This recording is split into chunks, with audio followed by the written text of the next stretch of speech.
नमस्कार सभी लोगों को। और आज मैं हूं आपके सामने साइकोलॉजी का एक नया इंपॉर्टेंट कंटेंट लेकर। और ये मैंने आपको लास्ट टाइम भी बताया था, आज हम बात करने वाले एक बहुत ही इंपॉर्टेंट टॉपिक की।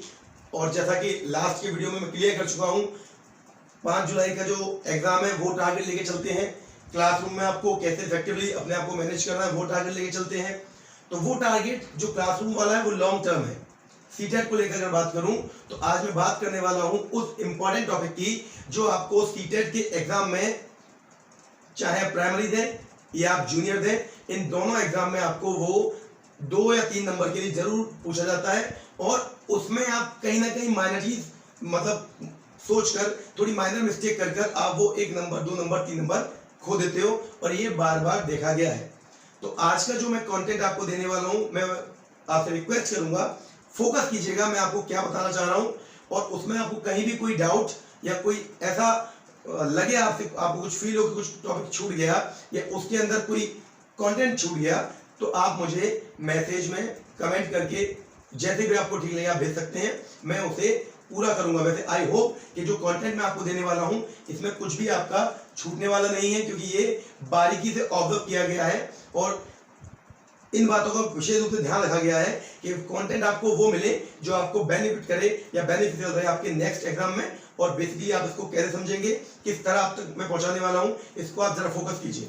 तो आज का मेरा जो टॉपिक है ये है 3 अलग अलग विकास के लिए अपनी थ्योरीज देने वाले साइकोलॉजिस्ट, जिनमें मैं बात कर रहा हूं आज जीन पियाजे की। जीन पियाजे की बात मैं इसलिए कर रहा हूं, या मैं पहले क्यों जीन पियाजे को लेकर आया हूं, इनका अपने आप में, इनकी थ्योरी अपने आप में स्पेसिफिक है और बहुत ही इंपॉर्टेंट है at the aspect of psychology. अगर आप साइकोलॉजी के बिहाफ से सोचेंगे तो one of the most important theory of psychology is given by Jean पियाजे। ठीक। और मैंने एक बार पहले भी कहा था, बार बार वीडियो में कहा है कि अगर आपको साइकोलॉजी का बेसिक समझने हैं तो आप चले जाइए अपने परिवार के बच्चों पर, उनको ऑब्जर्व कीजिए। उनका ऑब्जर्वेशन करने के बाद आप उनकी ग्रोथ को, इन सब चीजों को ऑब्जर्व कीजिए, तब आप जस्टिफाई कर पाओगे कि आप कितना बेस जान गए या कितनी अच्छी तरह आप समझ गए बच्चों के इंप्रूवमेंट एंड डेवलपमेंट को। तो इन्होंने क्या किया, इन्होंने भी यही किया। इन्होंने अपनी ये थ्योरी जो दी है, जो थ्योरी में जीन पियाजे की बार बार बोल रहा हूं, ये थ्योरी इन्होंने दी है रिलेटेड टू बच्चे के संज्ञानात्मक विकास को लेकर दी है। और इन्होंने थ्योरीज अपने खुद के बच्चों को बचपन से ऑब्जर्व किया, उनकी एक्टिविटीज को ऑब्जर्व किया, उनके डेवलपमेंट के हर पहलू को ऑब्जर्व किया और अपनी जो थ्योरी थी वो सर्वमान्य हुई। तो फोकस कीजिएगा। मैं बात करूं जीन पियाजे की, तो ये एक साइकोलॉजिस्ट है जो रिलेटेड टू स्विट्जरलैंड के रहने वाले, जिन्होंने बताया अबाउट, कुछ ऑब्जर्व किया अपने बच्चों को, बचपन से देखा और उनको देखने के बाद जो भी उनके दिमाग में धारणाएं बनाई, उनको नाम दिया उन्होंने। उन मानसिक और या संज्ञानात्मक कुछ प्रिंसिपल को नाम दिया उन्होंने, अपने थ्योरी या अपने सिद्धांत के तौर पर जनरेट किया। तो इन्होंने अपने बच्चों पर क्या किया, उनके मेंटल और कॉग्निटिव, मानसिक और संज्ञानात्मक डेवलपमेंट, बच्चों के मेंटल और कॉग्निटिव डेवलपमेंट को देखकर कुछ प्रिंसिपल दिए। उन्हें ही जीन पियाजे के सिद्धांत कहा जाता है। उन्हीं के बारे में आज हम पढ़ने वाले हैं। कैसे बच्चे का बचपन से ऑब्जर्वेशन किया, उनके अंदर आने वाले बदलाव, मानसिक रूप से या संज्ञानात्मक रूप से आने वाले बदलाव ऑब्जर्व किए और एक कुछ प्रिंसिपल दे दिए। उन्हीं प्रिंसिपल्स की आज हम बात करेंगे। इन्होंने ये बताया कि मानव की जो बुद्धि है, मानव की बुद्धि की जो मतलब बुद्धि है उसकी और उसका विकास, they are correlated, mean mental nature of human or child और development, उसका विकास, they both are correlated। यानी उसका जो मानसिक प्रवृत्ति है, मानसिक प्रवृत्ति बालक की, उसके विकास से कोरिलेटेड है। मतलब दोनों ही निर्भर करता है इसके ऊपर, डेवलपमेंट निर्भर करता है, हर तरीके का डेवलपमेंट निर्भर करता है इसके ऊपर बच्चे की मेंटल नेचर क्या है। और इन्होंने एक चीज बहुत ऐड ऑन करी कि इन सारे चेंजेस के लिए, इन सारे कॉग्निटिव चेंजेस के लिए चाइल्डहुड, जिसे मैं बार बार बोलता हूं, बचपन की बहुत ही इंपॉर्टेंट वैल्यू है। ये childhood has the most important part,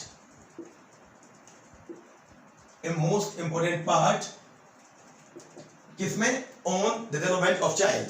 किसी बच्चे के विकास में उसका चाइल्डहुड वाला जो टाइम है, बचपन वाला जो टाइम है, बाल्यावस्था वाला जो समय है, वो बहुत बहुत बहुत ज्यादा वैल्यूबल है।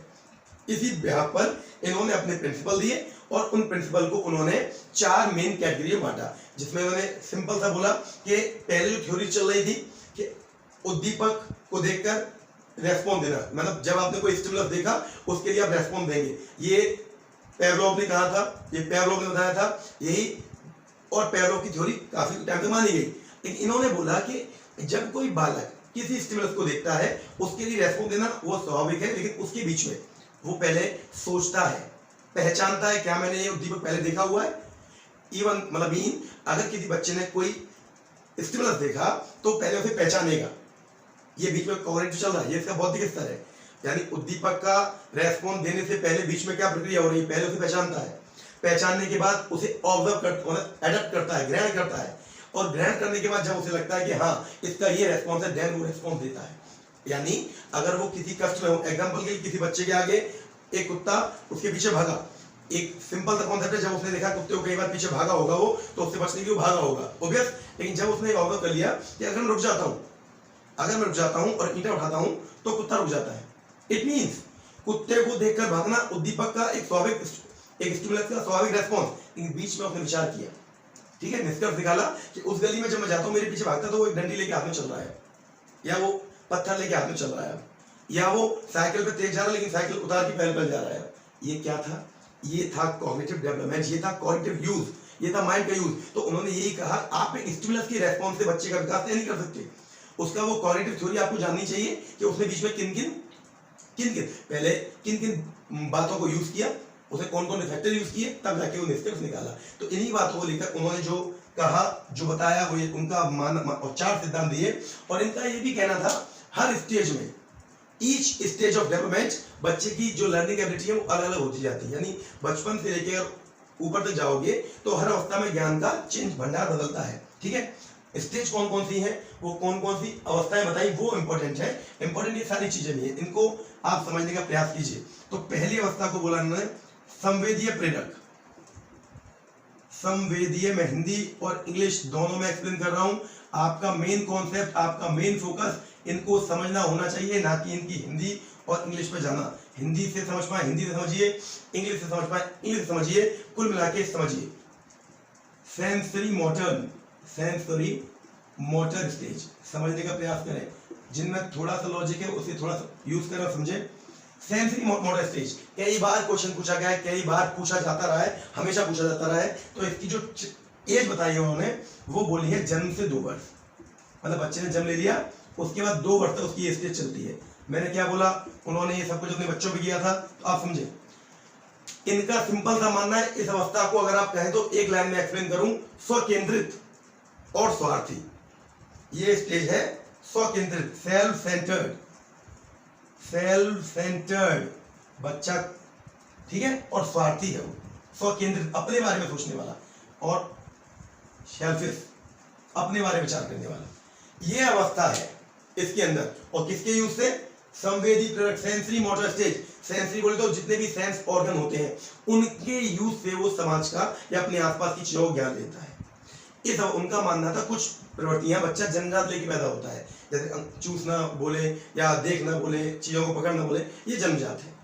लेकिन अपने सेंसरी ऑर्गन से वो जो चीज लेना शुरू कर देता है, जिन चीजों को पकड़ना शुरू कर देता है, देखना शुरू कर देता है, और सेंसरी ऑर्गन से जो उन्हें अनुभव होता है वो अनुभव वो आगे के लिए एडेप्ट कर लेते हैं। मैं दोबारा बता दूं, ये संवेदी प्रेरक अवस्था जन्म से 2 वर्ष की जो अवस्था होती है, इसमें बच्चा अपने सेंसरी ऑर्गन से जो चीजें लेता है उनको अपने अंदर एब्जॉर्ब कर लेता है, एडेप्ट कर लेता है, और फिर उन चीजों के लिए वो अपना पर्सनल ज्ञान बनाता है, अपनी पर्सनल नॉलेज बनाता है। एग्जाम्पल के लिए, अगर कोई बच्चा, इमेजिन कीजिए, बार बार, मैं इसमें एक बार ऐड कर दूं, ये है ज्ञानेंद्रियों द्वारा, सेंस ऑर्गन्स, ज्ञानेंद्रियां काम करती हैं इसमें, ज्ञानेंद्रियां ज्ञान इंद्रियों से मिलने वाला ज्ञान इस अवस्था में आता है, ठीक है, ज्ञान इंद्रिय सेंस ऑर्गन। तो मैं क्या बताना चाह रहा हूं, अगर कोई बच्चा, इमेजिन कीजिए, आपने नोट भी किया हो घर के अंदर, बार बार वो बच्चा जाता है किसी घर में जल रही मान लो लालटेन, ठीक, या कैंडल के पास जाता है, बार बार जाता है, हर बार जाता है, और आप उसे रोकते हो, वो नहीं मानता भाई, वो हिलता हिलता डुलता डुलता पहुंचता है। उसके लिए वो नया ज्ञान है, उसके लिए वो नई चीज है, देखा उसने अपनी सेंसरी ऑर्गन यानी आंख से देखा। लेकिन जब वो जाता है और एक बार टच कर लेता है उसे और हल्का सा जल जाता है, तो वो अनुभव उसको उतना भयंकर होता है, उसका एक्सपीरियंस, कि अब वो सेंसरी ऑर्गन से जो उसे सेंस पहुंचा, उसके बाद जो मोटर ने ऑर्डर किया कि ना भाई ये जीवन में टच नहीं करना है, ये गलत चीज है, ये तुम्हें नुकसान पहुंचा रही है, इसे तुम्हें हर्ट किया, तो अगली बार आप उसका हाथ पकड़ो और खींच के ले जाओ उसे उसकी तरफ।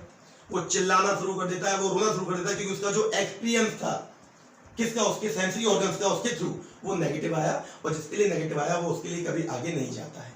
इसमें क्या हुआ उसका यूज, यहाँ पर भी उसने अपने कॉग्निटिव वर्ड का यूज किया, अपनी कॉग्निटिव थ्योरी का यूज किया जो उसने बनाई। तो यहाँ वो अपने आसपास की चीजों को सेंसरी ऑर्गन से जज करता है, और उसके बाद अब चाहकर भी बार बार खींच के ले जाओ उसे लालटेन या कैंडल के पास, वो आगे जाना नहीं चाहता, बिकॉज उसे उससे हर्ट हो चुका है। तो ये अवस्था बताती है, इस अवस्था में बच्चा सेल्फ सेंटर्ड, अपने लिए, अपना खुद का, और जो उसको दिखाई देता है अपने आसपास उसके लिए वही उसका जीवन है, यानी प्रत्यक्ष जो चीजें मौजूद हैं उन्हीं का अस्तित्व है, जो देखा नहीं वो चीजें मानता ही नहीं है। यानी कि जो सामने मौजूद है, all the articles are present before him, जो बच्चे के सामने है उनको ही वो मानता है, बस यही है, बस यही है, इन्हीं में दुनिया है, यानी बाकी किसी चीज का अस्तित्व नहीं है, जो सामने है वही उसके लिए मेन है। तो क्वेश्चन कैसे पूछे जाते हैं इसके बारे में बात करेंगे। स्टेज पूछ ली जाती है कि पहली स्टेज यानी सेंसरी मोटर जो स्टेज है उसमें कितने एज के बच्चों को काउंट किया जाता है, या ये पूछ सकते हैं किस अवस्था को स्वार्थ या स्व केंद्रित सेल्फ सेंटर्ड अवस्था कहा जाता है। बहुत बारीकी तौर पर आपको जानना है, इसको आप सेंसरी वर्ड से जज करिएगा। सेंस ऑर्गन यहाँ अपने आप समझ में आया, ज्ञान इंद्रियों वाला ज्ञान, और ज्ञान इंद्रियों वाले ज्ञान से जिन चीजों को जज कर पाता है, जिन चीजों को अपने चारों ओर देख पाता है, वही उसके लिए जीवन भर, मतलब उस टाइम तक, उस टाइम में जिस अवस्था में वो है वही उसके लिए आर्टिकल्स होते हैं, बाकी उसके लिए किसी और चीज का अस्तित्व नहीं होता। ये उनकी पहली स्टेज है, ये आपको समझनी चाहिए। उम्मीद करता हूं जीन प्याजे की संवेदी प्रेरक अवस्था आपको समझ में आ जानी चाहिए। यहाँ पर ज्ञानेंद्रियों की बात की गई है, सेंस ऑर्गन की बात की गई है, अपने कार्य को मनवाएगा, अपने कार्य को करवाएगा, अपनी दुनिया में जिएगा, वही उसका सेंसरी मोटर स्टेज या संवेदी प्रेरक अवस्था का मेन लक्षण माना गया है। ठीक, अब आगे हम बढ़ते हैं। तो सेकंड स्टेज जो हमारी है, मैं फिर बोल रहा हूं, आपको कोई भी दुविधा हो, सवाल कैसे आता है, टेट में कैसे पूछा जाता है, कैसे वो क्वेश्चन पुट करते हैं, ये सब मैं आपको बताऊंगा। और अगर आप वीडियो को ध्यान से देख रहे होंगे तो आपको बार बार पूछने की जरूरत नहीं पड़ेगी। अब दूसरी स्टेज को बोला गया है पूर्व संक्रियात्मक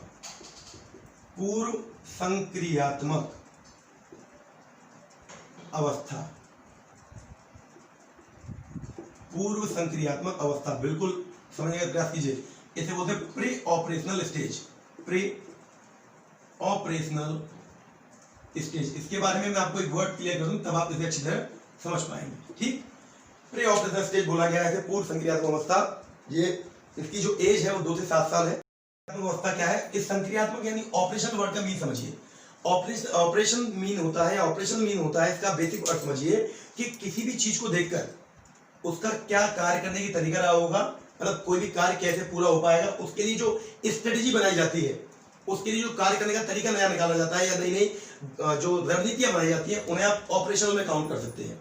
और प्री ऑपरेशनल स्टेज क्या बताना चाह रही है, प्री ऑपरेशनल स्टेज का मतलब ये हुआ कि बच्चे ने जो अपनी संवेदीय प्रेरक अवस्था में सीखा, यानी वो सेल्फ सेंटर्ड है, आसपास की चीजों से थोड़ा बहुत ज्ञान ले लिया है, अब उसके लिए अब जो उसने सीखा है पहले, उनके लिए आगे वो क्या स्ट्रेटेजी बनाएगा, वो आएगा पूर्व संक्रियात्मक अवस्था में। संक्रियात्मक वर्ड का मीन समझिए, संक्रिया मतलब होता है ऑपरेशन, एंड ऑपरेशन को अगर हम ले जाए किसी भी अच्छे लेवल पर तो ऑपरेशन का मतलब होता है प्री प्लान, कोई चीज हम कैसे करने वाले हैं, उसके लिए हम क्या नई रणनीति बनाने वाले हैं। ठीक, तो इसको ऐसे समझिएगा। यहां पर क्या है, इसके अंदर एक मेन चीज बताई गई है, पूर्व संक्रियात्मक अवस्था में यहां बालक स्वकेंद्रित नहीं है, स्वार्थी नहीं है, अब वो फॉलोअर बनता है, फॉलो अप करता है, अनुसरण करता है, यानी अब वो आपका काम, यानी वो आपको फॉलो अप करेगा, अनुसरण करता है, अनुसरण करना शुरू कर देता है, वो आपको देख रहा होता है और चीजों को वो अनुसरण करता है उनका, ठीक है। आपको देखकर, आपके आसपास की चीजों, अपने आसपास की चीजों को देखकर माता पिता की एक्टिंग करता है, भाइयों की एक्टिंग करता है, खेल में इंटरेस्ट जनरेट होता है, यानी खेल द्वारा भाषा के नए नए माध्यम सीखना शुरू कर देता है। अब यहाँ इस स्टेज में एक चीज मेन है, अनुसरण की अवस्था इसे कह सकते हैं। यहाँ पर वो क्या करता है, एग्जाम्पल के लिए उसने देखा टीवी के अंदर या कहीं भी एक इंसान घोड़े के ऊपर बैठकर जा रहा है। अब घोड़ा तो उसके पास नहीं है ना, तो वो झाड़ू को घोड़ा बनाता है। आपने नोट भी किया होगा, बच्चे का खेल ही खेल में अनुसरण करना, ठीक है। तो खेल द्वारा फॉलो अप बाय प्ले, खेल के द्वारा अनुकरण करना, अनुकरण करना, देखना, ये सब वो खेल खेल में सीखता है, ठीक। अनुकरण कर रहा है लेकिन खेल खेल में कर रहा है, यानी खेल की अवस्था, खेल के अंदर अपने अनुकरण करने की अवस्था, ये सब इसमें आपको दिखाई देगा पूर्व संक्रियात्मक अवस्था में। यहाँ पर वो सेल्फ सेंटर्ड नहीं है, यहाँ पर उसका जितना भी अनुकरण वो मैच्योर हो रहा है, मैच्योर फॉलो अप करता है वो, यानी पहले जो देखता था उसको वो है, अब वो आपको या जिसको भी आपकी नकल करता है, नकल करना शुरू कर देता है, आपके जैसा आप कर रहे हो वैसा बनना शुरू कर देता है। और जो उसके पास चीजें अवेलेबल नहीं होती, अपने आसपास की चीजों को अपने खेल के माध्यम से अनुकरण योग्य बनाता है। उसके पास घोड़ा नहीं था, घोड़ा अवेलेबल नहीं था, लेकिन क्या किया उसने, झाड़ू को घोड़ा बना लिया, and he imagine like that he is riding a horse, ठीक है। उसको लगता है कि मैं घोड़ा चला रहा हूं, समझ रही बात। तो ये उसको नाम दिया गया है पूर्व संक्रियात्मक अवस्था, प्री ऑपरेशनल स्टेज, यानी जो उसने पहले सीखा था अपने आसपास अपने संवेदी अंगों से, अब उनको थोड़ा और बढ़ा रहा है। अब वो आप लोगों को, हम लोग मतलब अपने परिवार के लोगों को देख देख कर, जिनको या टेलीविजन में चीजें देख के, जिनको अपने आसपास देखता है उनको देख देख कर फॉलो अप करना शुरू कर देता है,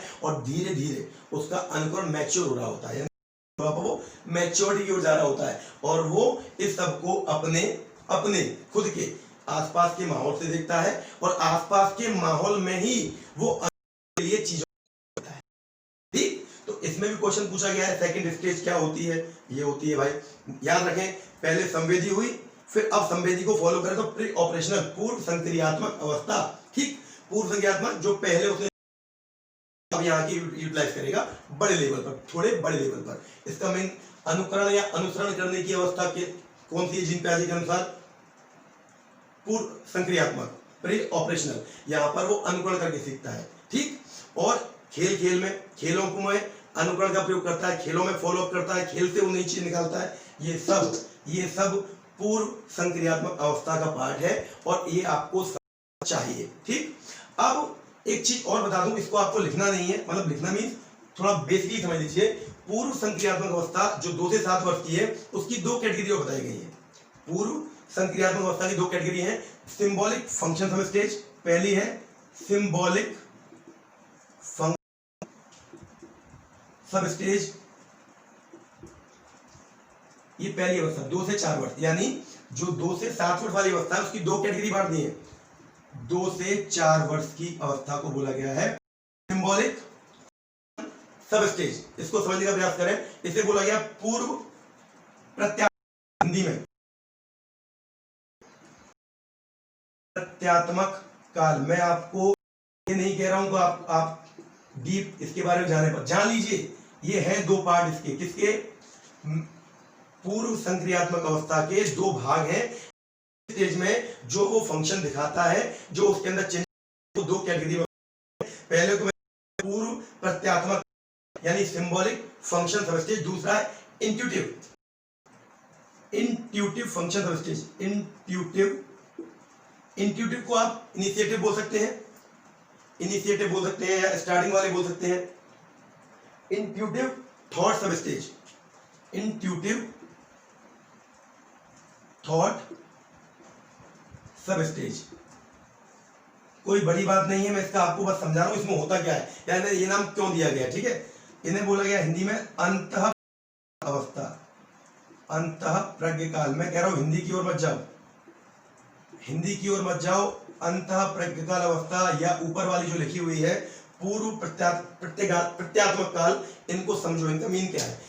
बताया गया है इस वाले में कि जो बच्चा 2 से 4 वर्ष का होता है, वो अपने खुद के विचारों में, खुद के विचारों बोले तो वो अनुकरण कर रहा है। अनुकरण करने का मीन वो अनुकरण करके नई चीजों को जनरेट कर रहा है, ठीक। उसका ये मानना होता है इस अवस्था में सिंबॉलिक। सिंबॉलिक मीन वो अपने आसपास कुछ धारणाएं बना लेता है। 2 से 4 वर्ष की अवस्था में अपने आसपास कुछ धारणा है, सिंबॉलिक कुछ फंक्शन बना लेता है और उसी के बेस पे वो काम करता है। उसे लगता है ऐसा ही होता है। एग्जांपल के लिए उसे ये लगता है कि मिट्टी के अंदर जब वो खेलने जाता है या मिट्टी के अंदर जब वो जानवरों को खेलता हुआ देखता है तो उसे ये फील होता है कि जितने भी जानवर इस धरती पर हैं वो सब मिट्टी के अंदर ऐसे ही खेलते हैं जैसे हम लोग खेलते हैं। उसको ये धारणा बन जाती है, इसलिए बोला गया है सिंबॉलिक फंक्शन सब स्टेज। इस उम्र में वो अपने आसपास की चीजों के साथ अनुकरण तो करता है, लेकिन वो जानवरों को जब खेलते हुए देखता है डर्ट में, तो मिट्टी में जब वो खेलने जाता है और मिट्टी में खेल खेल के वो, आप देखें कभी घर बना रहा है कभी कुछ बना रहा है, ये क्या है, ये उसको लगता है कि चीजें यहाँ से जनरेट हो सकती हैं। चीजें ऐसे ही जितने भी जानवर वहां खेलते हैं, जो करते हैं, जितना भी वहां पर जो भी कार्य जानवर कर रहे होते हैं वो सारे कार्य एक ह्यूमन भी करता है जब वो में होता है। ये उसकी एक धारणा बन जाती है। That's why they symbolic function सब स्टेज कहा गया है। इसके बाद जो इंट्यूटिव थॉट सब स्टेज बोला गया है, इसमें वो अपने सेंस ऑर्गन जो डेवलप कर लिए उसने, वो सेंस लगा लेता है पहले से, वो तय कर लेता है पहले से कि इस चीज का ये या इस बात का ये कारण हो सकता है, इस बात का ये कारण हो सकता है। उसे लगा है कि पहले ऐसा हो चुका है उसके साथ। मेरी बात समझिएगा। 2 से 4 और 5 से 7 ये मैं एज बता दूं इसकी। उसके बाद 5 to 7 जो है, तो इस उम्र में बच्चा ये तय कर लेता है उसके संग जो बीता है, जैसे 4 to 7 का 5 to 7 काउंट होगा जो उस पे बीता है। इस इंट्यूटिव का मतलब समझो सेंस से, सेंस लगाना, सेंस ऑर्गन में जो डेवलपमेंट किया है उसको उसके थ्रू वो जज कर लेता है। आपको इन दोनों के पूर्व की 2 स्टेज बता दी हैं, 2 to 7 की, एक 2 to 4 जिसमें वो अपनी जो धारणा बना लेता है अपने आसपास की चीजों से वो लेके चलता है। दूसरा वो अपने सेंस से जज कर लेता है ये घटना पहले घट चुकी है, ये चीज पहले हो चुकी है, इसका आगे सेंस आ सकता है, उसका सेकंड थॉट है, ठीक है। इन दोनों को मिलाकर बनती है आपकी प्री ऑपरेशन स्टेज और इसको मेन रूप से बोला जाता है अनुकरण करने वाली या अनुसरण करने वाली अवस्था। ये 2 स्टेज जीन पियाजे ने अपने जितनी भी थ्योरी बताई उनकी पहली 2 स्टेज को उन्होंने ऐसे एक्सप्लेन किया है। अब और आगे हम बात करते हैं उन 2 स्टेज की जो थर्ड और फोर्थ है। कुल मिला के जीन पियाजे की 4 स्टेज है जो आपको जाननी है, 4 स्टेज। तो पूर्व संक्रियात्मक हम पढ़ चुके, प्री ऑपरेशनल क्वेश्चन कैसे पूछा जाता बता दिया मैंने आपको, कैसे पूछा जाएगा बता दूंगा मैं आपको। उसके बाद इससे पहले हम पढ़ चुके संवेदी प्रेरक। अब थर्ड पढ़ने वाले हैं हम मूर्त संक्रियात्मक अवस्था। मूर्त संक्रियात्मक अवस्था समझने का प्रयास कीजिएगा, ये आप लोगों को थोड़ा इजी पैटर्न पे समझ में आएगा क्योंकि इसके बारे में मैं बीच बीच में बात कर चुका हूं, जिसे बोलते हैं थर्ड वाली को मूर्त संक्रियात्मक। मैंने आपको संक्रियात्मक वर्ड का मीन एक स्पष्ट अर्थ इसलिए दे दिया क्योंकि ये सब में आएगा, तीनों में। संक्रियात्मक का मतलब जान लीजिए, कैसे नई नई स्ट्रेटेजीज बनाएगा, नई रणनीतियां, किसी नए कार्य को नए प्रोसेस करने की, उसे संक्रियात्मक बोलते हैं, संक्रिया बोलते हैं। इसे हिंदी में इंग्लिश में बोलते हैं मूर्त संक्रियात्मक अवस्था को concrete operational stage, operational stage. और जिन लोगों को याद होगा मैंने आपको एक बार कॉन्क्रीट नाउन बताए थे, जब एक एग्जांपल दिया था कि बच्चे अपने आसपास के कॉन्क्रीट नाउन को जानना शुरू कर देता है। कॉन्क्रीट बोले तो आप नाउन के 5 टाइप जानते हैं। 5 टाइप में एब्स्ट्रैक्ट नाउन छोड़ दीजिए, एब्स्ट्रैक्ट नाउन को छोड़ दीजिए, फीलिंग को छोड़ दीजिए, इमोशंस को छोड़ दीजिए, उसके अलावा जितनी भी चीजें आसपास हैं they all are concrete noun. तो बस सिंपल सा कॉन्सेप्ट है। यहाँ पर इस बच्चे के अंदर क्या आएगा, पहले एक जान लीजिए, 7 to 11 वर्ड से समझिए, वर्ड से। यहाँ पर वो अपने आसपास जितनी चीजें होती हैं, जितनी भी कॉन्क्रीट चीजें हैं, ऐसी चीजें जिनको मूर्त को देख पा रहा है, टच कर पा रहा है, अंतर समझिए। मूर्त मीन्स सामने मौजूद है, अमूर्त मीन्स है ही नहीं, कल्पना करनी है। तो यहाँ पे क्लियर कर दूं, कॉन्क्रीट मीन्स चीजें मौजूद हैं, उनको कैटेगरी छाप लेता है, उन चीजों में वो कैटेगरी वाइज विभेद करना शुरू कर देता है, वो बता देता है, वो चीजों को तरफ गैर जानता है। एग्जाम्पल दे रहा हूं, कॉन्क्रीट का मतलब जो सामने मौजूद है, एब्स्ट्रैक्ट नाउन को छोड़कर जितने भी आर्टिकल्स चारों ओर हैं वो वस्तुओं को पहचानने लगता है। मतलब मीन आइडेंटिफाई द आर्टिकल्स जो भी चारों ओर के आर्टिकल्स हैं उनको पहचानने लगता है सॉरी, उनमें विभेद करने लगता है। विभेद करने लगा मीन्स उनको वो डिफरेंट कैटेगरी में बांट देता है। And classify in different category समझने का प्रयास करेंगे। तो ये क्वेश्चन कैसे बनता है या कैसे पूछा जाता है, किस अंतर समझे, विभेद करना, वर्गीकरण करना, सब कुछ आ गया।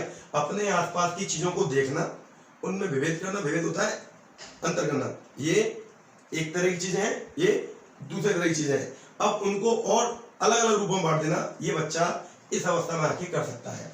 यानी इस अवस्था में वो अपने आसपास जितनी कॉन्क्रीट चीजें हैं उनको अलग अलग कैटेगरी में बांटने की क्षमता रखता है।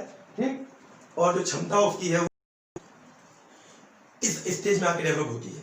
ठीक, इसे बोला जाए तो ये फिजिकल स्टेज वाली ये अवस्था डिपेंड्स ऑन फिजिकल स्टेज, यानी ये भौतिक अवस्था वाली है।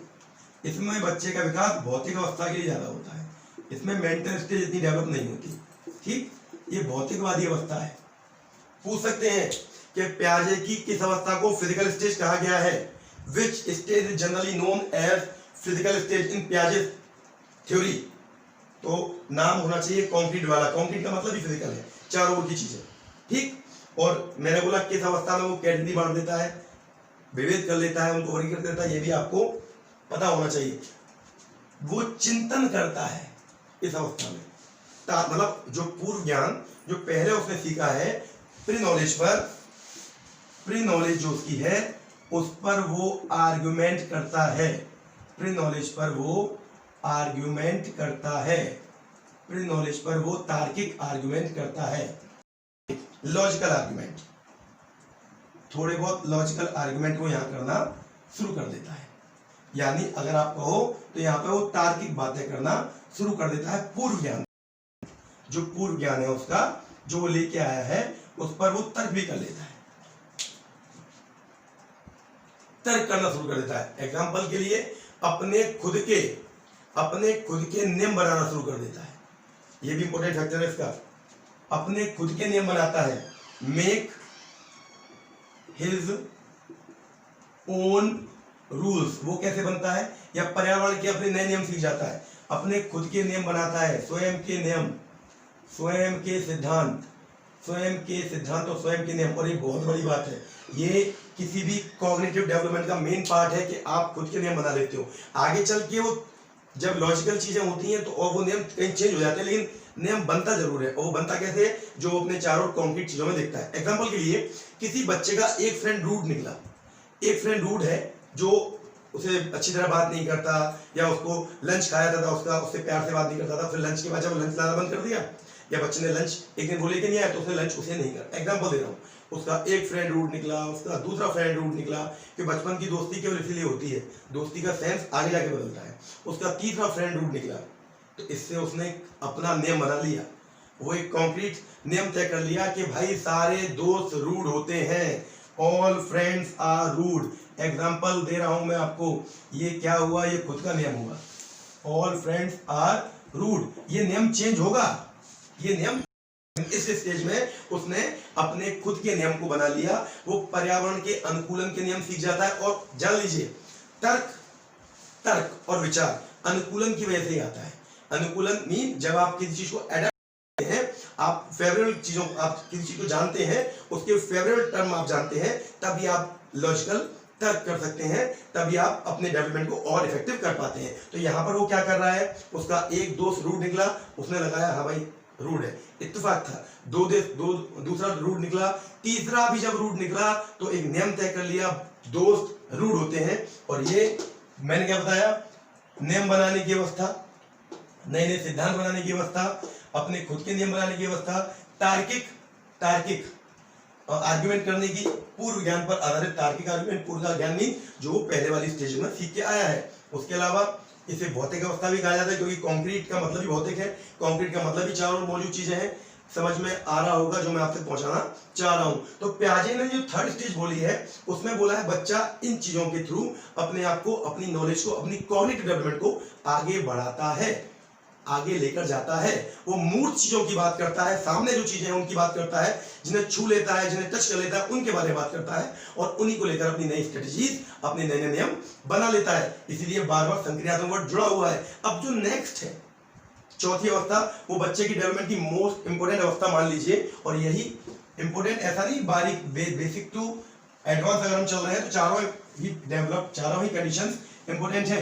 तो चौथी जो है उसको आप समझने का प्रयास कीजिएगा, वो है आपकी अमूर्त संक्रियात्मक अवस्था, जिसे बोलते हैं अमूर्त संक्रियात्मक अवस्था। नाम से स्पष्ट है, अमूर्त संक्रियात्मक। संक्रियात्मक वर्ड का मीन बार बार बता चुका हूं। संक्रियात्मक का मीन है to develop strategies, to develop new strategies, नई स्ट्रेटजीज निकालना तो अच्छा करने के लिए। अमूर्त संक्रियात्मक अवस्था, इसे एक दूसरे नाम से भी बोल सकते हैं औपचारिक संक्रियात्मक अवस्था। मैं यहाँ हिंदी लिख दे रहा हूं, औपचारिक संक्रियात्मक अवस्था भी इसे ही कहा जाता है। ये पियाजे की विकास की चौथी अवस्था है। और ये आपको समझना क्यों चाहिए, क्योंकि मूर्त के बाद वो जो कॉन्क्रीट चीजों में था अब वो सामने आ रहा है, और इसे बोलते हैं फॉर्मल ऑपरेशनल स्टेज। बहुत इंपॉर्टेंट है, हर बार ये पूछी गई है, तो इसको आप समझिएगा। और मैं इसके बारे में जो आपको बताऊंगा, जो मूर्त में उसने सीखा, मूर्त में उसने क्या सीखा, मूर्त अवस्था में उसने मूर्त चिंतन किया, कॉन्क्रीट चीजों को लेकर चिंतन किया। यहाँ कुछ नया डेवलपमेंट होगा उसके अंदर, और वो डेवलपमेंट क्या होगा वो समझिए। तो वो डेवलपमेंट ये होगा कि अब वो अमूर्त चीजों के लिए चिंतन करेगा। पहले मैं इसकी एज बता दूं, 11 to 15 ईयर, ठीक। अब वो क्या करेगा, अमूर्त चीजों के लिए चिंतन करेगा। अमूर्त मीन जो सामने नहीं है। अब मैं आपको मूर्त और मूर्त में एक माइनर सा अंतर बता दूं, वही मेन अंतर मान लीजिएगा। जो आपके सामने है, जिसको आप सामने देख पा रहे हो, वो मूर्त है, और जो सामने नहीं है, जिसको आप सामने ना देखकर अपने कल्पनाओं में खोज रहे हो, वो मूर्त है। एग्जाम्पल के लिए एक छोटे एग्जाम्पल से क्लियर कर दूं, अगर किसी एक बच्चे ने को देखा तो बुर्का पहनी हुई लेडी मूर्त है, वो दिखाई, ठीक। लेकिन वो जब उसके बारे में सोच रहा है कि बुर्का क्यों पहनी है, इनका ऐसा कल्चर क्यों है, ये बुर्का पहन के क्यों चलती है, किसने ऐसा समाज बनाया, किसने क्या किया, ये सब सामने नहीं है। ये मूर्त को देखकर अमूर्त विचार आए। तो ध्यान रखिएगा, किसी भी अमूर्त विचार के लिए, यानी इस वाली स्टेज के लिए, किसी भी फॉर्मल ऑपरेशनल स्टेज के लिए जरूरी होता है कॉन्क्रीट स्टेज का होना। इसलिए थर्ड वाली को कॉन्क्रीट बोला गया है। वहां पर उसने मूर्त को लेकर बात की। अब जब वो थोड़ा बड़ा हुआ है तो जो भी मूर्त स्टेज में उसने देखा होगा, जो कॉन्क्रीट स्टेज में देखा होगा, अब यहाँ पर उसकी थिंकिंग, कॉग्निटिव डेवलपमेंट की स्टडी, थोड़ा माहौल बढ़ेगा। अब नई रणनीतियां आएंगी। अब यहाँ पे उसके समझ में आएगा कि जो चीजें वो पास में देखता हुआ है उसमें क्या क्या छुपी हुई चीजें थी, उन छुपी हुई चीजों के बारे में विचार करेगा। तो यहाँ पर मैं बोलता हूं रीजनिंग पूरी तरह डेवलप हो जाती है, रीजनिंग डेवलप हो जाती है बच्चे की पूरी तरह, मतलब compare to last stage developed, ठीक। रीजनिंग डेवलप हो जाती है, तार्किक चिंतन जैसे बोल रहा हूं, तर्क करना, तार्किक चिंतन डेवलप हो गया पूरा। अब वो अच्छी बातें तर्क से अच्छी तरह कर पाएगा। उसके बाद प्रॉब्लम सॉल्विंग, प्रॉब्लम सॉल्विंग मतलब ये हुआ अब वो स्वयं अपनी बहुत सी समस्याओं का समाधान कर लेगा। समस्या समाधान अब वो स्वयं करना चाहेगा और कर भी लेगा। अब उसे बार बार आपकी किसी और की नीड नहीं होगी। अब वो अपनी समस्याओं का खुद समाधान कर सकता है। कम्युनिकेशन स्किल डेवलप हो जाएगी, नए नए वर्ड सीख गया होगा, नई नई बातें जान गया होगा, तो उसकी जो डेवलपमेंट है कॉग्निटिव वो थोड़ा बढ़ चुका होगा, तो उसके अंदर जो कम्युनिकेशन स्किल है वो डेवलप हो गई होगी, ठीक है। Communication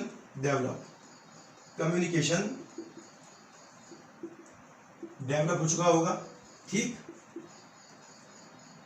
right. और अगर बात करें, मैंने बोला वही अमूर्त चिंतन करेगा, और मैंने आपको एग्जांपल दिया मूर्त बातों से या मूर्त वस्तुओं से, मूर्त आर्टिकल से, अपने चारों मूर्त चीजों से उसने जो भी सीखा होगा उस पर अब अंदरूनी विचार करेगा, जो उसकी समझ से सामने नहीं है लेकिन समझ के अंदर अंडरस्टैंडिंग लेवल बढ़ा रहे होंगे उसका। और इसी तरह प्याजे ने बताया ये चारों अवस्थाएं बच्चे के अंदर से पूरा कॉग्निटिव डेवलपमेंट निकाल के बाहर लाते हैं। और इस टाइम पर अगर उसको ऐसे मौके दे दिए जाएं, इस टाइम पर उसे यदि ऐसा चांस दे दिया जाए कि वो आप लोगों के साथ खड़ा होकर, आप लोगों के बीच में आकर, वो अच्छे लोगों के बीच में आकर, अच्छे टीचर्स के बीच में आकर, अच्छे पेरेंट्स के बीच में आकर रहना शुरू रह रहा है या उसे माहौल मिल रहा है, तो बिलीव मानिए ये चारों स्टेज उसके विकास के उस लेवल को बहुत ऊपर तक ले जाती है। और तभी कहा जाता है कि एक डेवलप्ड, मेंटली डेवलप या कॉग्निटिव डेवलप्ड जो चाइल्ड है वो बचपन से धीरे धीरे बनता है। तो वो चारों अवस्था जो प्याजे ने बताई, और मैंने बोला इसमें अमूर्त चिंतन, फॉर्मल थिंकिंग जो उसकी है, फॉर्मल ऑपरेशन वो करेगा, यानी उसके फॉर्मल ऑपरेशन थ्योरीज में वो रहेगा। वो अपने चारों ओर अमूर्त चीजों को सोचेगा, अपने चारों ओर जो चीजें उसे दिखाई नहीं दे रही उनके बारे में विचार करेगा और उन थ्योरीज को अपना दिमाग लगाएगा। हो सकता है जब इस स्टेज से ऊपर बढ़ेगा तो शायद वो खोज भी ले, क्योंकि यहाँ पर उसके अंदर जो कॉग्निटिव हो चुका है। Got it? तो ये प्याजे की चार अवस्थाएं हैं। मैं आपको चारों को दोबारा एक बार हल्का हल्का बता दूं। पहले आपने पढ़ी संवेदी प्रेरक, जिसमें सेंसरी ऑर्गन को यूज किया था, सेंसरी ऑर्गन के थ्रू उसने जन्म लिया था, जो उसके सामने है वही उसकी दुनिया है, और एक बार सेंसरी ऑर्गन के थ्रू जो उसने ले लिया उसको ही वो एडेप्ट करके आगे चल रहा था। दूसरे में आपने पूर्व संक्रियात्मक जो पढ़ी, जहां पर उसने जो सेंसरी अवस्था में सीखा, अब वो उस चीज को अनुकरण करेगा, अनुसरण करेगा, और अनुसरण करने के बाद वो खेल खेल के माध्यम से नई नई चीजें बनाएगा, अपने आसपास की चीजों को, अपने चीजों को अनुकरण के थ्रू यूज करेगा, और आपको लगेगा कि हाँ कहीं ना कहीं बच्चा, कहीं ना कहीं उसका डेवलपमेंट हो रहा है। मैंने एग्जांपल दिया था, अगर वो घोड़े पर किसी को चलता हुआ देखता है, घोड़ा चलता हुआ देखता है और घोड़ा उसके पास नहीं है, तो झाड़ू को घोड़ा बना के घूम रहा है, it means he has got idea कि आप किसी को चीज कर रहे हैं तो ऐसे आप कर सकते हैं, यहाँ पर उसका डेवलपमेंट हो। तीसरा मैंने बोला संक्रियात्मक अवस्था, डेवलपमेंट स्टेज बोला मैंने, तो आसपास की वो सारी वस्तुएं जिन्हें वो छू सकता है, जिन्हें वो महसूस कर सकता है, और यहाँ पर वो बहुत इंपॉर्टेंट फैक्टर है, ये चीजों में विभेद कर लेता है, क्लासिफाई, उनको वर्गीकृत कर लेता है। ये बार बार पूछा जाता है किस अवस्था में वस्तुओं में वर्गीकरण और विभेद करने की क्षमता आ जाती है, तो वो ये है, ध्यान रखिएगा, विभेद और वर्गीकरण इस अवस्था में है, और थोड़ा बहुत विभेद करना वो इससे पहले की अवस्था जो होती है प्री ऑपरेशनल, उसमें भी सीख जाता है। ठीक, और अपनी खुद के नए नियम बना लेता है इससे पहली वाली स्टेज में, खुद के नियम, मैंने एग्जांपल भी दिया आपको कैसे कैसे नियम बनाता है। उसके बाद लास्ट स्टेज आती है अमूर्त संक्रियात्मक अवस्था, फॉर्मल ऑपरेशनल स्टेज, जिसके अंदर वो तार्किक चिंतन करेगा, प्रॉब्लम अपने आप सॉल्व कर लेगा, आप लोगों से कम बात करेगा, पूछेगा, लेकिन अपने आप सॉल्व करेगा, और कहीं ना कहीं वो कम्युनिकेशन डेवलप कर लेगा। डेवलप करने के बाद कम्युनिकेशन डेवलप कर लेगा, और अगर बोले तो वो अपनी खुद की जो अमूर्त चिंतन है उन पर जोर करेगा। मैंने आपको एग्जांपल दिया, एक लेडी बुरके में देखी, बुरके में है, दैट इज कॉन्क्रीट, लेकिन बुरके में क्यों है, क्या कारण है, क्या थ्योरी है, उसके पीछे क्या रीजन था, इनके कस्टम में ऐसा क्यों होता है, इनके रिलीजन में ऐसा क्यों होता है, ये सब सोचना आता है किसके अंदर, ये सब आता है अमूर्त संक्रियात्मक अवस्था में। नई नई थ्योरीज, नई नई ऐसी बातों, ऐसी थ्योरीज पे सर्च करना जो उसने देखी नहीं है, तो विचार कर रहा है। ठीक है, ये आपकी मेन 4 स्टेज है जो जीन प्याजे ने बड़े इफेक्टिव तरीके से बताई है, और उम्मीद करता हूं आपको भी ये समझ में आई होंगी। इन स्टेज को बड़े इजी वे में समझिए, एक अवस्था को बड़े प्यार से समझिए।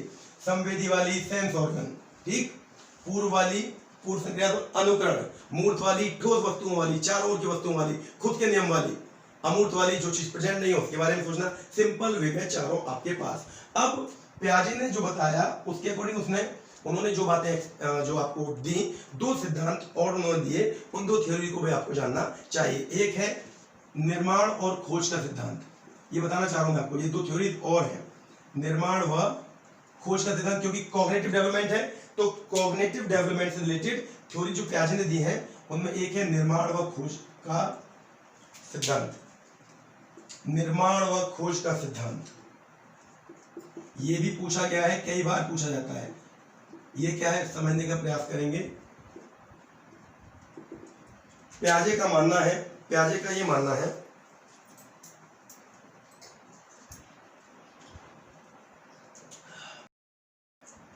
प्याजे का ये मानना है कि कोई भी बच्चा जब उसका कॉग्निटिव डेवलपमेंट हो रहा होता है, तो वो जब ग्रोथ कर रहा होता है तो वो अपने आप नए नियम बना लेता है और अपने नियम बनाकर कुछ नई चीजों को खोजना शुरू कर देता है और उन नई चीजों को खोजकर वो अपने आप चीजों को सिस्टमेटिक तरीके से करता हुआ चला जाता है। यानी जरूरी नहीं कि हर बार वो आपसे पूछे, ये उनका संज्ञानात्मक विकास का एक चरण है जो उन बच्चों में होता ही होता है। एग्जाम्पल के लिए एक एग्जाम्पल बता रहा हूँ, 4 साल का एक बच्चा, 4 ईयर बच्चा है, 4 साल का बच्चा, उसे आपने अलग अलग वेरियस साइज के आपने कप दे दिए, ठीक है, अलग अलग साइज के कप उसके पास है। अगर वो उन सारे कप को घटते हुए क्रम में, यानी नीचे से ऊपर बढ़ते हुए क्रम में, मेरी बात को, यानी वो छोटा बड़ा उससे बड़ा उससे बड़ा उससे बड़ा अपने आप लगा लेता है, अपने आप लगा लेता है। तो जान लीजिए यहां पर उसने निर्माण किया और खोज कर लिया एक नए नियम का कि छोटे से बड़े को ऐसे बढ़ती है, जिसे बाद में असेंडिंग ऑर्डर कहा जाता है। मेरी बात समझने का प्रयास कीजिए मैं क्या बोलना चाह रहा हूं। तो वेरियस साइज के आपने कप दिए हैं और अगर वो उन कप को if he puts all the cups, यदि वो सारे कप को लगा देता है सिस्टमैटिकली, ठीक है, तरीके से लगा देता है, छोटे से बड़े की ओर, प्यालों को तरीके से लगा देता है छोटे से बड़े की ओर, तो क्या बता रहा है? ये बता रहा है, ये कह रहा है कि ज्ञानात्मक विकास केवल नकल पर डिपेंड नहीं करता है, वो अपने आप खोज पर आधारित है ना। कॉग्निटिव डेवलपमेंट खोज पर आधारित है, निर्माण और खोज का सिद्धांत कॉग्निटिव डेवलपमेंट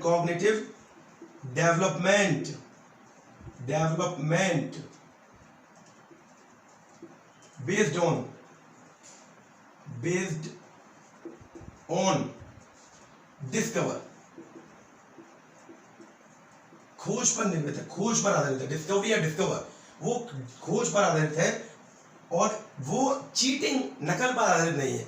उसने किसी को देखा नहीं करते हुए ना, खुद उसने क्या किया, अपना बना लिया कि मुझे कब दिए गए हैं, क्यों ना मैंने ऐसे लगा दूं, और जब उन्होंने ऐसे लगा दिया इसका मतलब उसके अंदर वो चीज डेवलप हो चुकी है। तो निर्माण और खोज का सिद्धांत पियाजे का ये कहता है कि बौद्धिक डेवलपमेंट, कॉग्निटिव डेवलपमेंट, संज्ञानात्मक विकास के लिए नकल की जरूरत नहीं है, उसको वो धीरे धीरे अपने आप बच्चे नए नियम बनाते हैं, नए नियम का निर्माण करते हैं और वो धीरे धीरे नई चीजों को खोजते हुए आगे बढ़ते चले जाते हैं। ये तो 4 साल के बच्चे की बात कर, चीजें लगातार चलती रहती हैं लाइफ टाइम।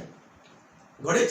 और एक और जो थ्योरी, ये अलग थ्योरी है, उन 4 थ्योरीज के अलावा प्रिंसिपल दिए हैं, उनके अलावा अगर बात करें तो ये अलग थ्योरी है। और दूसरा उनका जो सिद्धांत है उसे बोलते हैं वो कार्य क्रिया का अर्जन, कार्य क्रिया का अर्जन, ये भी उनकी अलग थ्योरी है। ये 2 थ्योरी है, ठीक है, कार्य क्रिया का अर्जन, दोनों को समझने का प्रयास करें। यहां क्या बताया मैंने, यहां उन्होंने बोला संज्ञानात्मक विकास के लिए नकल की आवश्यकता नहीं है, संज्ञानात्मक विकास बच्चे के अंदर डेवलपमेंट है जो ऑटोनोमस है, अपने आप होता है अच्छे वातावरण में, ठीक जैसा उन्होंने बताया। 4 साल के बच्चे को अलग अलग कप दिए, अलग अलग साइज के कप दिए, उन्होंने सिस्टमेटिक तरीके से वो साइज के अकॉर्डिंग कप लगा दिए, इसका मतलब यहाँ से उसका डेवलपमेंट है और वो ऑटोनोमस है, ठीक। यहाँ पर क्या है, कार्य क्रिया का अर्जन समझने का प्रयास करना।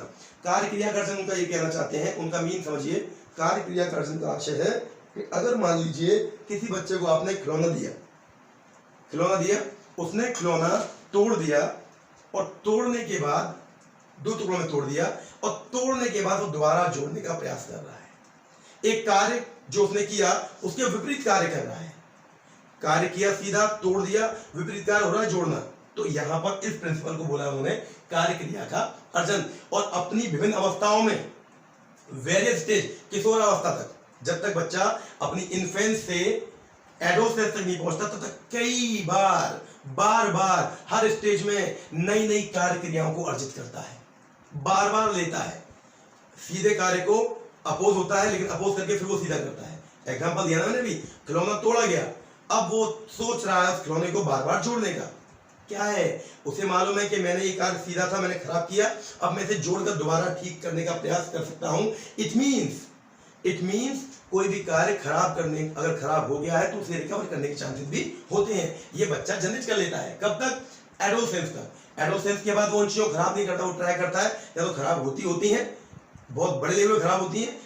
ये चल रहा है एडोलसेंस की अवस्था तक, शेष अवस्था से बाल्यावस्था के बाद तक वो चीजों को करता रहता है। और उन्होंने बोला, मैंने एग्जांपल जैसा दिया अभी आपको, खिलौने खिलौने को तोड़ना और विपरीत करना और वापस जोड़ना, ये कार्य, ये सारी कार्य क्रियार्जन चलती रहती हैं। कब से कब तक? कब से कब तक? ये चलती है आपकी किशोरावस्था तक और बच्चा करता रहता है। प्याजे ने बोला दो तरीके हैं कार्य क्रियार्जन के, दो स्टेप है जो इसके अंदर छुपे हुए हैं। पहले को उन्होंने बोला सात्मीकरण। मैं आपको अच्छी तरह बता दूं, इन दो स्टेप के बिना पॉसिबल ही नहीं है कार्य क्रिया। एक को बोला सात्मीकरण, एक को बोला संतुलन स्थापित करना। मेरी बात समझना, संतुलन स्थापित करना, ये दो फैक्टर हैं जो इस प्रोसेस में चलते हैं। यानी कार्य क्रिया का, नई कार्य क्रिया का अर्जन करने से पहले बच्चे के अंदर दो फैक्टर हो जाते हैं, ऑटोमेटिकली चलते हैं, और वो फैक्टर ही इसको पूरा करवाते हैं। ठीक, इसका मतलब क्या है? विचार में, यानी एक विचार जो उसके अंदर है, एक विचार में नए विचार का जाना, विचार का मिलना, होना का मिलना। मेरी बात समझे? समझाया? खिलौना तोड़ दिया, ये मालूम था कि विचार, मतलब उसे ये मालूम था तोड़ने पर चीज बिखर जाती है, ये उसके माइंड में था। अब नया विचार कौन सा आया कि भैया जुड़ भी जाती है, जुड़ भी जाती है, अगर आप ट्रिक लगाओ तो वो जुड़ भी जाती है। तो पहला जो सात्मीकरण है, सात्मीकरण का मतलब जान लीजिए, 12 पूछा गया है। सात्मीकरण का मतलब होता है, इसे बोलते हैं realization, realization, realization in English, realization. इसका मतलब है कि आपने कुछ किया, आप पुरानी चीज जानते थे, उसमें नई चीज को इन्वॉल्व किया और नई चीज को अपने अंदर समावेश कर लिया, दैट इज रियलाइजेशन। और रियलाइजेशन का मतलब मैंने क्या बोला? एक पुराने विचार में नए विचार का मिलना। Got it? तोड़ना पुराना विचार था, जोड़ना नया विचार है। संतुलन स्थापित कैसे करना, ये भी है।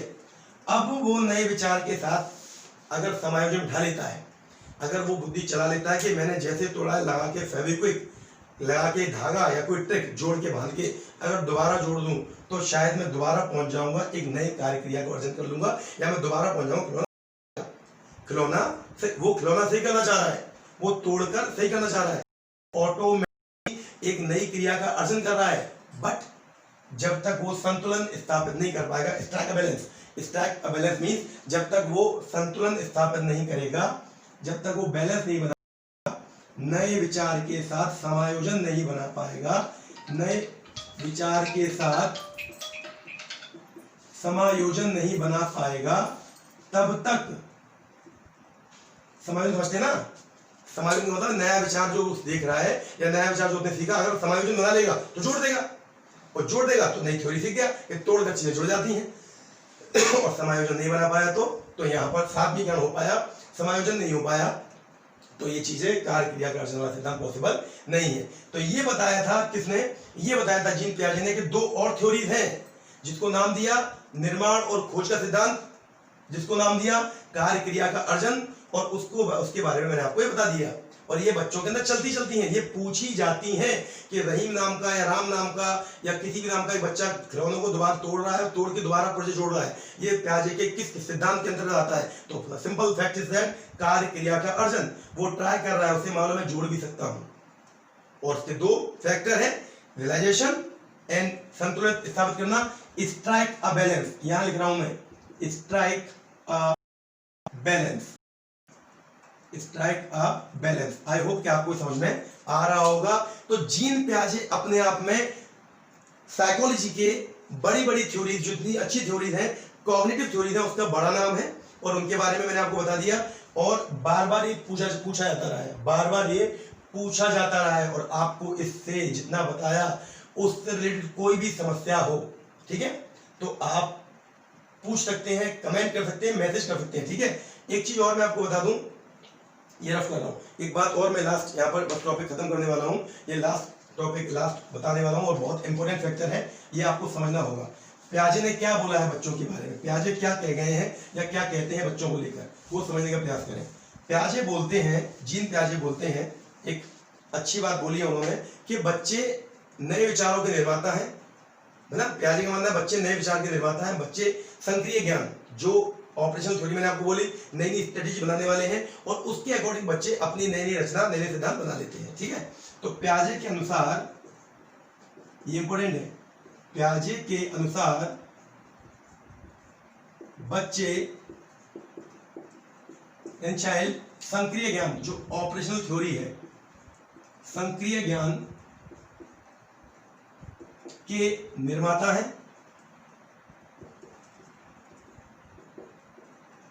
यानी वो अपनी खुद की नई स्ट्रेटजी बनाते हैं। नई, मैंने बोला ना संक्रिय ज्ञान कि क्या चल रहा है, क्या हो रहा है, उसके व्याप पर नई स्ट्रेटजी बनाना, और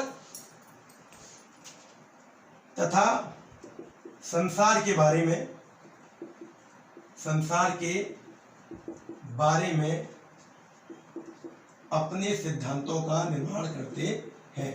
ये जीन पियाजे ने कहा है। क्यों करते हैं? क्योंकि वो इन सब चीजों से गुजर चुके होते हैं, सिद्धांतों का निर्माण करते हैं। उम्मीद करता हूं समझ पा रहे होंगे आप। ठीक है, ये जीन पियाजे ने कहा है, बहुत इंपॉर्टेंट कॉन्सेप्ट है, ये जान लीजिए। ये संक्रिय ज्ञान को बार बार समझ लीजिए, ऑपरेशनल या ऑपरेशन बोल सकते हैं, ये आपके लिए बहुत इंपॉर्टेंट फैक्टर है। Got it? तो आशा करता हूं आपको आज का ये कंटेंट रिलेटेड टू जीन पियाजे समझ में आया होगा। ठीक, इससे रिलेटेड कोई क्वेरी हो तो मुझसे पूछिए, और अगर समझ में आया है तो लाइक कीजिए, चैनल को सब्सक्राइब कीजिए और फॉरवर्ड करिए, क्योंकि जीन पियाजे 3 से 4 नंबर देते हैं। जीन पियाजे 3 से 4 नंबर देते हैं और बहुत बेनिफिट आपको मिलने वाला है, क्योंकि टारगेट मैंने आपको कहा, आप टारगेट लेके चल रहे हैं अब फिलहाल के लिए आपके सीटेट को और अच्छा करवाना। ठीक है, तो अगर समझ में आया हो, जो भी आपको अच्छा लगा हो, कमेंट करके एनकरेज कीजिए और साथ बने रहिए। मैं ट्राई करता रहूंगा आपको। कल हम बात करेंगे लेव वाइगोत्स्की एंड कोहलबर्ग की, इनके भी इंपोर्टेंट कॉन्सेप्ट हैं और ये भी बार बार पूछे गए हैं। ठीक, तो कल तक के लिए नमस्कार, थैंक यू वेरी मच।